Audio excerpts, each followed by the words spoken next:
All right, today's a great day for Facebook Live. Not only did my internet drop, but apparently I have no cell phone connection where I live any longer. That completely dropped out too. And I swear we're paying our bills. It has nothing to do with it. It just completely died there. But we're going to come back and finish that story. So just to revisit, you know what? I probably should. I'm going to, for those of you that are back and watching again, I'm going to revisit the first part, because this is going to be essentially a new broadcast, and just in case people are coming back or just joining us, I want to make sure that it's very clear. So what I'm talking about right now is the aspect of the word no as a command. And how we began our training over at Falco Canine Academy is through my experience of being a police canine handler. And the first thing you need to understand is the relationship between a human and their dog is key to every aspect of dog responsibility, whether it's as a police dog handler or a pet dog handler or a detection dog handler. It doesn't matter. That's the relationship needs to be built. And I was relating a story of I remember a police canine handler here in Orange County back when years ago when I was a handler, and becoming a trainer after traveling throughout the United States and Canada and learning a whole bunch of stuff about dog training, and my department beginning the process of making me a trainer for the department. I came across a handler who I noticed was not even praising his dog. No verbal praise, no physical contact as far as petting and that kind of stuff. Only thing I saw were corrections when the dog did something wrong, and then he did nothing when the dog was doing something right. And so when I asked him about it, he says, my dog doesn't need praise. He knows when he's doing it right and when he's doing it wrong. And I thought, wow, that's interesting. I never noticed the dog's tail was wagging. I never saw a relationship with the dog. As a matter of fact, I saw that the dog was better obedient when the dog was off leash. Later on, I would come to discover that that's because the dog felt less pressure when he was on leash, or off leash. And so on leash, he knew that the handler at any moment could correct him. And when he corrected, this guy was like, I think like 6'5", 280, something like that. Very large man. Dog was about 40-pound Belgian Malinois. And so I know the correction that this man was able to deliver was probably fairly strong. And so off leash, the dog goes, thank God I'm off leash. I have a little bit of freedom and I can relax just a little bit. But on leash, the dog knew at any moment he could be launched and corrected. So back to my point about the word no, I'm going to come to that point. And so this relationship is super important. How later on, now I'm going to fast forward, I'm going to skip a whole bunch of stuff, but it will hopefully make sense, is that when I was developing the pet dog side of things, I took what I learned in police work, and in police work what I realized is that I didn't need to talk to my dog a lot. As a matter of fact, it was dangerous to talk to my dog, because as we're moving from the patrol car or a position of safety towards a place where a armed suspect may be hiding, one of the things you want to do is you want to be quiet, right? And much of the training that we were taught back then in the dogs was to yell and scream at our dogs. Fooey, no, here, Platz, Platz, and we would give this like, and we would do that in training all day long, and it was just like that became part of our relationship, our connection to our dog was how much we, commanded and how loud we were with the dog. But that's because we were in a field in Riverside and it was wide open space and that kind of stuff. It never connected. Until later on, to many handlers and me, when I went out in at 3 o'clock in the morning, I'm trying to move from a position of cover behind a tree to the front door where we're going to send the dog in and search for an armed and dangerous suspect, that I would suddenly go back to my training. And as I'm leaving this tree, this point of cover, that I'm being quiet, right? Then suddenly, as I'm moving, I want the dog to come and heel with me. The command for heel is Fuß. That was the command I was using. It's German. I would be like, okay, I'm going to move forward. As I'm telling the guys that I'm with me, I'm going to move forward. And then I would get my dog in a leash. Fuß! Out of nowhere. This would come out of my voice. Because we trained all day long or all week long in this other voice, right? And you always revert back to training. And so there was a couple of those times, and sometimes we didn't even realize it, right? We're going, Void Platz! We'd be walking really quiet, Platz! Right? And yell Platz very loud. And I'm thinking, after a period of time, I'm thinking, that's not very smart, right? And so I started to put in some work into, you know what, we need to stop talking to our dogs. As a matter of fact, we need to go silent. And so as I joined the SWAT team with my dog and was asked, was one of the earliest ones to actually have a dog on the SWAT team. Not easy to do back then because SWAT was fairly new for the most part. We had the TV show SWAT and that kind of stuff. LAPD had SWAT, but in Orange County, SWAT was fairly new, and bringing the dog in there, it was hard, right? And there's guys that were very offended, like, oh, how's this guy getting in there with a dog? So I really had to come in there and really make a point that I was not going to be a distraction. I was not going to be another noise factor that they had to contend with. So I had to learn very quickly, how is it that we get our dog? Sorry, lost the connection again. So quickly I learned that my left leg moving first was going to be the heel command from some sport dog training that I was watching and learned about. Stopping was going to be the down command, or the sit command. If I took a knee, taking a knee would be the down command, right? And then if I left with my right leg, that was going to be the stay command. And I worked on that tirelessly over a period of time. And everybody and their mother must be trying to do Facebook Live today. So I learned very quickly that the dog actually responded. I would stop, the dog would sit. I would take a knee, the dog would down. I would leave with my left foot, the dog would heel. I would leave with my right leg, the dog would stay. And so this became very powerful in relationship to SWAT team movements from position to position and that kind of stuff. And then the guys would say, I never even heard you talk to your dog. How do you get your dog to do that? And so it became very powerful. So then I began teaching other people to do it. I began traveling and going to other states. And even Canada and South America, and teaching these techniques in the International Police Canine Conference with a bunch of other trainers. So, how does that relate to pet dogs?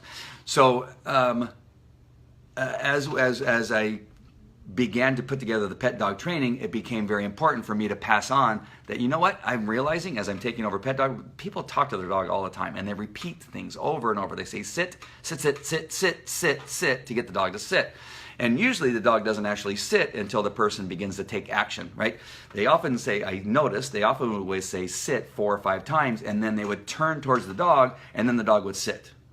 Or they would grab the leash in a specific position, and the dog would suddenly sit. And they go, oh, very good. And then there was no follow through. And what the humans that I was teaching didn't realize, that it wasn't the words the dog was following, it was the movement that the dog was following. The dog realized, oh shoot, here it comes. They're going to finally do something about it and they're going to sit.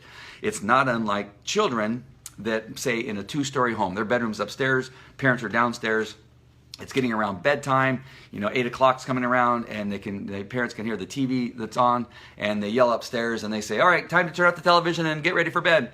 And then they go back to watching their show downstairs as the parents, but then they notice, hey, the TV's still going, and we still hear wrestling and tumbling around in the bedroom. They go, hey, I said it's time to turn off the TV and get ready for bed. And then the people, the parents go back to watching television, and then they go, I still hear the television, and I still hear the movement and the wrestling and the laughing and the giggling. And then what do? They get up and they start walking up the stairs. As they're walking up the stairs, suddenly the TV turns off. The children become silent, and you hear the water running because they're brushing their teeth, right? So what is the command for the children? Is it turn off the TV, get ready for bed? No, it's the sound of the feet on the steps that is the command. So bring this to the dogs. It's the same thing, right? We say things and say words so often that they begin to lose their meaning to our children and to our dog, that it actually is the movement, it actually is the command that you're giving through whatever movement you're giving that actually becomes the command over a period of time.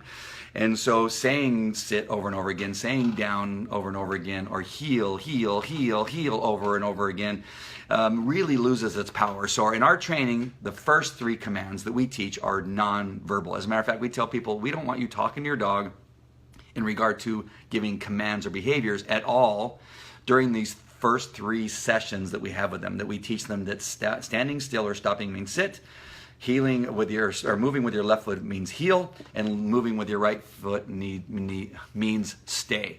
Those first 3 are essential because it really begins to teach the people to actually shut their trap and stop talking to their dog. And so really, really powerful, really, really important. And it changes everything. So now the dog actually has to have their mind on the human being and pay attention to what's going on, as opposed to waiting and listening to them repeat themselves 4 or 5 times, because dogs will begin to count. They know that it's usually after the 3rd or 4th time that they've been told to do something that the person takes action. So a dog can just kind of be doing whatever it's doing, and it's kind of counting, oh, they said no, or they said sit, or they said down. Oh, there, they said it the 2nd time. And there they sit it the third time. Oh, here comes the fourth. I better start paying attention to what they're doing, right? And the dog pays attention, or here's the click of the leash on the collar make a sound that they recognize that they're about ready to get corrected, and the dog goes into position, right? They wait for that. So now how does that come to the word no? All right, so now let's get to the word no. That was a lot of lead up to this particular part. So let's take a dog putting his head in the trash can as the example. So your dog is in the house and you've just put the kid's diaper in the trash can. The dog goes, oh, it's diaper time. I'm gonna wait until the human being is far away enough from that trash can. I'm gonna go visit that trash can, sticks his head in there, and the human says no. And the dog continues with his nose in the trash can and trying to get that diaper out. No. The dog has his paw up on the trash can. No, no, no, I said no. And then they go and grab the dog and pull the dog off. And the dog goes back and does it again, right? So what happens is we've used no in this trash can scenario, but where else do you use that word no? Maybe when the dog gets up on the couch, we say no. Maybe when the dog is barking at the front door, we say no. Maybe when the dog is knocking over the children, no, no, stop that. No, what are you doing? And so no is being used in so many different variations in so many different ways, it too begins to lose its power. Now, if you are strict and use no only to mean one thing, whatever that is, the no can actually be a powerful command. But in most cases, what I say is that the word no is not a command in most situations that I've seen with pet dogs. So I encourage people to get the no out of their vocabulary because it's delaying what they need to do, and that's give the dog a command, whether it's verbal or nonverbal. So if the dog's head is in the trash can, it should be here one time and then cause your dog to follow through. So if you say here when your dog's in the head in the trash can and he doesn't do it, you need to go grab that collar and make sure that dog comes here through some means, whatever that is. It could be through luring or correction, and take action quickly. Don't continue to say here, here, here, here, and then go take action. It falls back into everything that I talked about before. That's why it was important that I lay down the groundwork of what we were going to talk about, is because the no is not the command. Your other command or your alternative command, your action command that your dog needs to follow, needs to be something that you're going to follow through with, if that makes sense. So dog's in the trash can, you say here. The dog must respond and come away, so that now you can either deal with the trash that the dog's interested in, and sometimes that's the solution, right? Just don't have whatever it is the dog is interested in his presence, right? Remove it. Or teach the dog to stay away from trash cans, and that's through obedience. The dog goes near a trash can, the dog even looks at a trash can, here, down, stay. You throw an obedience command into it, the dog will avoid the trash can because he doesn't want to be given a command. That's the way that you teach a dog to avoid a negative situation or a situation that you don't want him in, is giving him a solution. We do this with dogs with aggression. As you're going for a walk, you've heard me talk about this before, if you see another dog coming forward and you know your dog's going to act aggressive towards that dog, the worst thing you can try to do is try to muscle the dog past that, right? Try to keep the dog near you as going by, because you're actually rewarding the dog because you're getting closer and closer and closer, and you're trying to muscle through, and the dog's feeling the pressure and the power which the dog builds off of. And it all turns out poorly because sometimes you lose your balance and the dog gets to feel strong because he feels that he was strong enough to pull you off balance and pull you there. So all these negative things can come into place. Instead, what you need to do is put the dog into an obedience position. And that is often, as you see this dog approaching, you move to the right and you get the dog into a sit, and you make sure the dog stays in a sit as that dog passes. So this dog is approaching, right? And this dog has all the power, and your dog's going to be taken in the obedience position. And what a dog soon learns, that if I'm not aggressive, he won't make me go into an obedience position of submission or allowing this dog to have all the power. And the dog will begin to get better because the dog doesn't want to be put in a position of obedience. That's the power of using an alternative and an opposite position or an opposite reaction that you need from the dog, an opposite behavior from the dog that doesn't allow him to be a bad dog. All right, so that's the power. Take no out of your vocabulary, give the dog something to do instead, and then you'll see a completely different response out of your dog in those given situations. All right, hope I brought it all together. It was really important to lay that groundwork and then make sure that it get all brought together. I see there's people watching. Make sure, if you have any questions, Tony, I'm not sure if that made sense. Let me know if that made sense or not, because it felt like it did. I'm just not sure that it actually made sense. But And whoever else is watching, just let me know what your thoughts are if you have any questions or anything like that. So again, as we said in the first broadcast that got interrupted with it disconnecting, is that make sure and subscribe if you have friends or family or colleagues that have dogs that think that they could benefit from our live broadcast. Make sure then send it to them and let them know about our Facebook page. I really would appreciate that very much. That would be fantastic. Whatever page you're on and watching this, share that with them so that they can come. Make sure and go to FalcoCanineTV.com to get your free training report on training with love and respect. That would be fantastic for both you and your dog. If you haven't already downloaded it, that would be a good thing for you to do. And visit FalcoDogTraining.com if you want to join some of our training that we have online that you can sign up for. It's online and you just follow it. You can watch it on your phone, you can watch it on your iPad, your computer, whatever it is. And it's I got Dog Park Etiquette 101. And there's a website or a actual URL for that one, so dogparketiquette101.com. You can find it there, or just go to dogtraining.com. We have Feeding Your Dog Raw and Natural. We have day-to-day dog training, which is just things that happen throughout the day. That product is, I just added 2 videos, I think, recently to that particular product. It's very cheap. I think it's like $9 or something like that. You'll want to definitely get into that as we add the different components to that particular training. And for those of you that want to be dog trainers, I have a Train the Dog Trainer program and just added a whole bunch of videos and adding probably 4 or 5 more this weekend that actually teaches you how to sell. Not sell necessarily, but yeah, I guess sell, and how to have your own group obedience class that you put together. That's what the purpose of that Train the Dog Trainer program is for. It teaches you what you need to know to get started, and then we teach you the curriculum for your own pet obedience, dog obedience class that you can put together and actually host and charge people for. All right, so that's all available. All right, guys, that's it. That's the conclusion of part 2 of our so rudely disconnected first part of our Falco Dog News broadcast. All right, I'm glad you joined us. Make sure and subscribe. Send it to your friends. I'd appreciate it. And hit some likes and some loves and all that kind of stuff. That would be great. All right, I will see you at another broadcast later on. Take care. Bye-bye.